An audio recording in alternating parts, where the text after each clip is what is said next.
2023, it is my turn. How Osibanjo Ameachi became Tinubu'S fold. Hello everyone, good morning, good afternoon, good evening, depending on the time of day we may be reaching you. Thank you for joining us again on the channel that brings you nothing but authentic and verified news happenings around the country. If you're joining us for the very first time, we'd like to say a very big welcome to you. Please do well to like, share, and subscribe to our channel.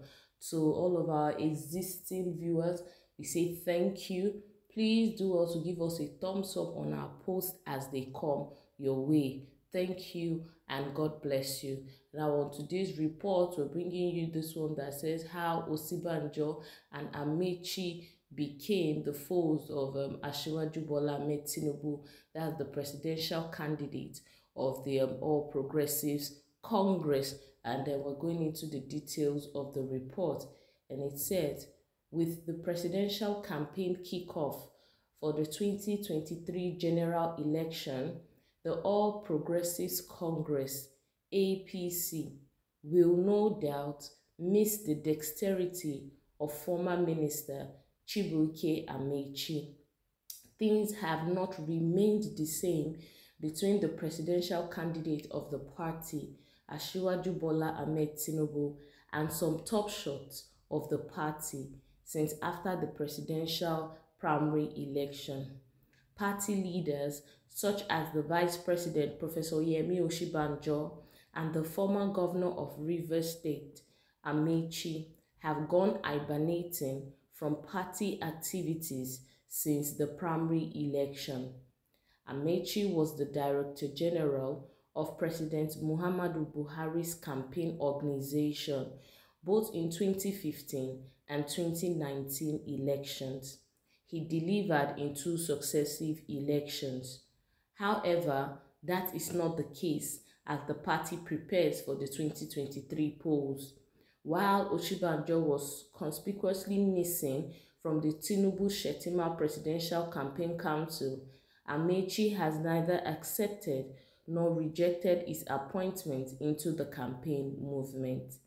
Daily Post recalls that after weeks of intrigues and uncertainty, Tinubu polled 1,271 votes to beat his closest contenders, Ameachi 316 votes and Osibanjo 235 votes. Tinubu was able to get northern governors behind himself after the likes of Simon Lalong of Plateau State, Nasir El-Rufai of Kaduna, and Abubakar Badaru of Jigawa State had earlier publicly backed Ameachi.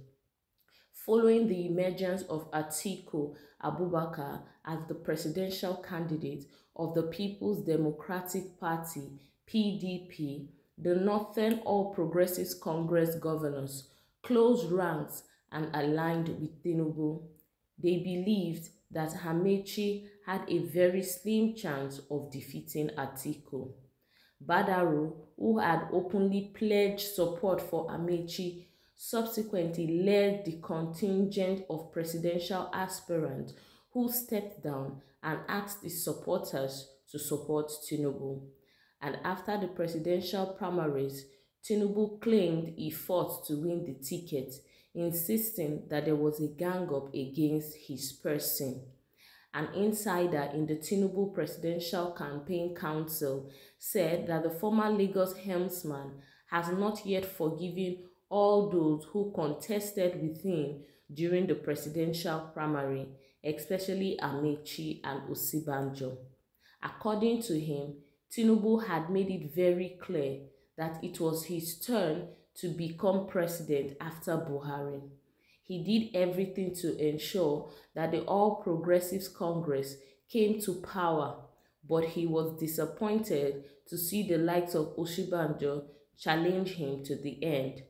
The All Progressives Congress national leader was said to be highly disappointed that Osibanjo did not step down alongside about 8 other aspirants that stepped down for him on that night.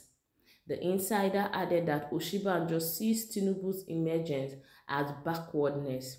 He said, although the vice president knows that his former boss has ideas that could better the country, his age and frail health will be a major dragback for Nigeria and thus would never pretend to be supporting him.